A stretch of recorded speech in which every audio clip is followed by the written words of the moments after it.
And welcome back to Beerfield Fantasy Football Shots. I am your host at HopBFF with 2 P's on Twitter.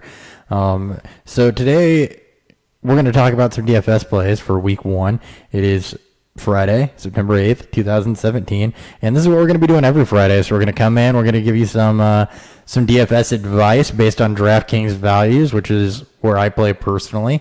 So the format for this, we're going to do a pay for, which is a guy that has a safe floor with really high upside that you should be good about spending that amount of money for. Like, these are the guys that you really should buy into. We're going to do a safe play. So safe play is going to be a guy that is going to be a little bit lower in value, but he might not hit a home run, but he's not going to kill your team either. I'm going to go with the stud. He's going to be cheaper in value. So if you spend a bunch at another position and you need to find a cheap guy with some upside that might not hurt you as much as some others if he doesn't perform, we're going to give you some advice there as well.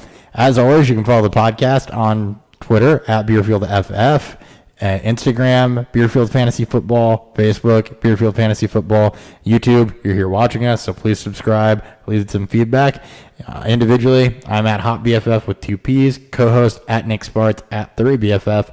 So, without further ado, let's get into our Friday segment for today and for the rest of the week, and some Week 1 DFS picks. Hopper's weekly Beer Money DFS Picks. All right, we're going to start out at quarterback. So at quarterback, my pay 4 guy, the guy that I think is going to have a big week with a safe floor is going to be Russell Wilson. He's our quarterback 2. He's going for $6,900, which is not an outrageous price on a quarterback, and he's going up against a Green Bay Packers defense that has not been very good against the pass. He's going to have his full complement of wide receivers. Tyler Lockett is questionable, but Pete Carroll said he's going to play. Paul Richardson should be back on the field. Thomas Rawls should be there. Eddie Lacy. CJ Prosise is healthy. So that offense is going to be locked and loaded for Russell Wilson, and the game script should not work against him. He's playing Aaron Rodgers. Despite how good their defense is, I do not expect them to win this game in a blowout. So the yardage and the points are going to be there. My safe pick is going to be Carson Palmer. Carson Palmer is going for $6,000. He's rated our quarterback 9. He's got a very favorable matchup against the Detroit Lions. Most of these picks are going to be matchup plays, but it's worth noting that he's got Larry Fitzgerald. You can pass on the Lions offense. He's going to have David Johnson to where they have to stay honest against that passing game, and I think that he's a relatively safe play this week. We've been recommending him as your Andrew Luck fill-in or Jameis Winston if you lost them this week to the hurricane or a shoulder. So Carson Palmer is my safe bet. And sticking with the Carson theme, we're going to go with Carson Wentz as my steal. He's going for $5,300. He's our quarterback 13.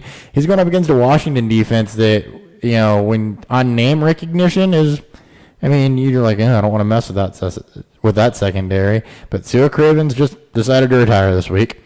You've got Josh Norman and Rashad Breeland, who, while they're good cornerbacks, will give up yardage. They're ball hawks. They'll get their turnovers, but they will give up some yardage and some pass catching. And since this is based on full PPR doesn't really matter for Wentz, but I expect them to be able to move the ball on this offense, and that's kind of why I like Carson Wentz. I think that he's got some upside this week. Under running back, so for running back, my pay for guy is going to be LaShawn McCoy. He's our running back 3. He's going for $8,200, so it's cheaper than Johnson. It's cheaper than Bell. But LaShawn McCoy is going up against a Jets team that, the Jets are terrible. That's all the analysis that's really needed here. But Tyrod Taylor's going to be there.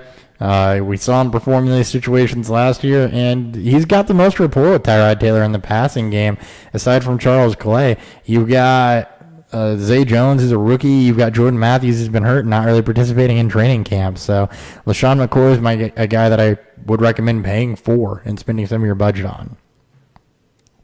My safe guy here is going to be Jordan Howard. Jordan Howard's going for $6,300. He's my running back 7 this week, and I know what we're thinking. Oh man, Jordan Howard's going to bust. Well, he's going up against an Atlanta defense that was not good against the run last year. He's going up against the Atlanta offense, which has been sort of out of sorts, so I don't think he gets game scripted out. I expect the Bears offense to try to run through him, a little bit more involvement in the passing game. So I think that at $6,300 in that second tier running backs, that he's a pretty safe pick. I don't think he's going to kill your team, and I think that he'll give you a little bit of value. And as for my steal, I'm going to go with LeGarrette Blount. LeGarrette Blount is $4,500. He's our running back 14. And I know he's looked bad in preseason, but Washington is not good against the run. The last year against downhill backs, they gave up 5.43 yards per carry to Terrence West, Jonathan Stewart, Jeremy Hill, and D'Angelo Williams. So I think that LeGarrette Blount is in a prime situation to where he could feast a little bit at $4,500. If you want to run him out there as a price saving measure, I think that he won't kill your team, and there definitely could be some upside there as well as they get him involved. This backfield's a mess. It's scary. That's why his price is so low, but I think that there's some real upside built into him this week. All right, on to wide receiver. My pay for is going to be Antonio Brown. He's playing Cleveland. He's got Big Ben back, Martavis Bryant on the other side. Le'Veon Bell finally reported. Not much that needs to be said there. He's a stud. You start your studs, and he's worth the money this week. I don't see a chance that he busts or that he gives you a dud. My safe pick is Doug Baldwin. He's actually a wide receiver 4. He's going for $6,700. He's Wilson's favorite target, and as I mentioned, they're playing a Green Bay pass offense that was not good. I'm not going to rehash all of that. My steal here is going to be Corey Coleman. So Corey Coleman is a wide receiver 25. He's the lowest rated person on our rankings that I'm recommended, but you do start 3 wide receivers. He's going for $4,400. Pittsburgh's pass defense has been middling at best, and Corey Coleman has shown that he has a rapport with DeShone Kizer throughout the preseason. This is the guy they drafted to be their wide receiver of the future. I think that they're going to be playing from behind mostly, so they're going to want to throw the ball. And I think that that rapport that DeShone Kizer has with Corey Coleman pays off and makes him worth more than the $4,400 price tag. On to tight end. Greg Olsen is my pay 4 guy, $6,200, tight end 2. They're going up against San Francisco, which is a generally bad defense for tight ends. Cam Newton's going to try to pass more. They'll have Kelvin Benjamin back, but Greg Olsen is definitely the second receiving option in that offense, maybe even the first.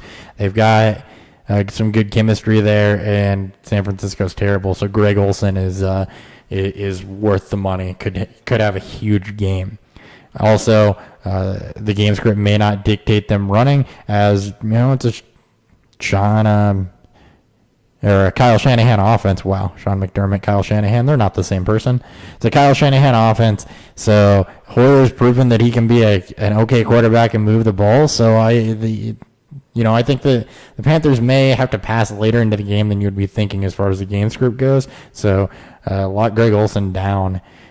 My safe guy here is going to be Delaney Walker. Delaney Walker is going for $4,300. He's our tight end 9. Much like with Greg Olsen, he's got a really good matchup against Oakland. This should be competitive. I expect Oakland and Tennessee to kind of be locked into a shootout of sorts. They both got weapons. They both got young up-and-coming quarterbacks. It's going to be an exciting game. But we've seen time and time again that Delaney Walker, Marcus Mariota have a connection. Rashard Matthews is also there, but Eric Decker's new. There's a lot of firepower, but I think Delaney Walker still holds value in this game because of the matchup. And sticking with tight end, my steals here, there's actually a dual threat, Zach Ertz and Zach Miller, depending on how much money you need to save. Zach Ertz is going for $3,500. He's a tight end 7. Again, matchups. He's going up against Washington.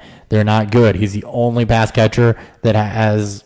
They're not good over the middle specifically. He's the only pass catcher that has any rapport with Carson Wentz. Alshon Jeffrey's new this year. Torrey Smith just got there. Nelson Aguilar doesn't remember what a football field looks like. He's more comfortable catching passes from the bench. So Zach Ertz, he's our tight end 7, and I think that he could be a good money saver. The other one I want to talk about is Zach Miller. So yes, the Bears offense and quarterback situation especially, not great, but if there's one thing that Atlanta gives up passing yards to, it's the tight end. Tight ends have huge games against the Falcons. And quite honestly, with Cameron Meredith being hurt, Zach Miller is probably their most competent pass catcher. Kevin White hasn't proved it yet. You've got Kendall right there, but I think that Zach Ertz is a huge target share, is at least the second receiving option. So Zach Miller at $2,800 as our tight end 12. If you really need to scrape and save some money, great upside play. And finally, defense special teams. So my pay 4 is going to be Houston.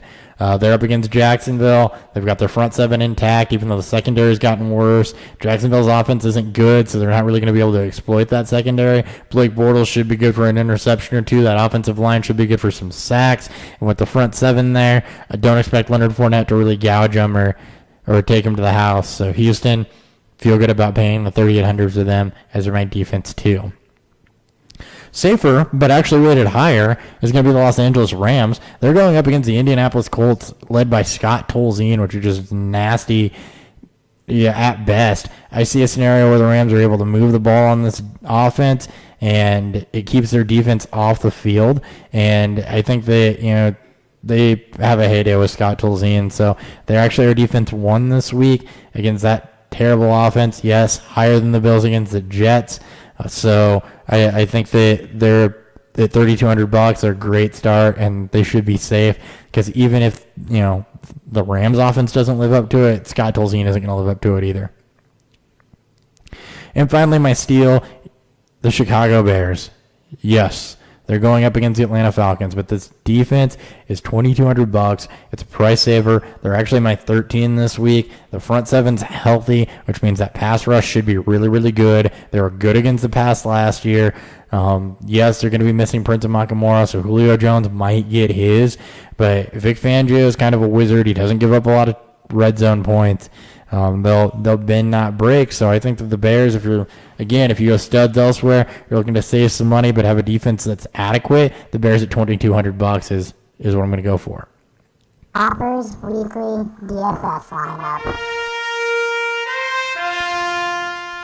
And finally, for the last segment of this Shots episode, what team am I running out this week? So every week I'm going to do a team based on the picks that I suggest to you guys, plus maybe 1 or 2, because may have to call an audible with 3 wide receivers and only giving you 3 wide receivers based on pricing, but whatever.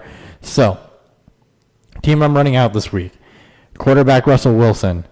Running backs LaShawn McCoy, LeGarrette Blount. Wide receivers Doug Baldwin, Corey Coleman. The audible I called Larry Fitzgerald. So Larry Fitzgerald with Carson Palmer against Detroit. John Brown making his way back from injury, but who knows? Jaron Brown, not proven. J.J. Nelson, not proven. Tight ends, they don't pass to him. So it should be plenty of Larry Fitzgerald and David Johnson, especially in a PPR format. He led the NFL in catches last year.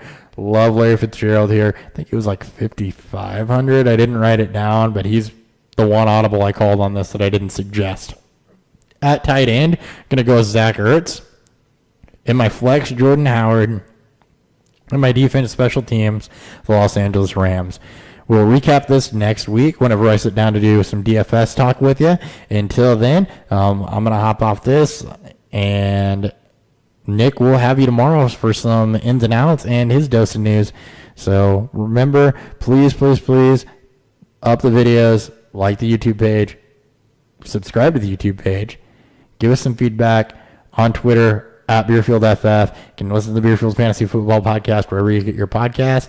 I'm running a little long here, so I'm going to hop out. See ya.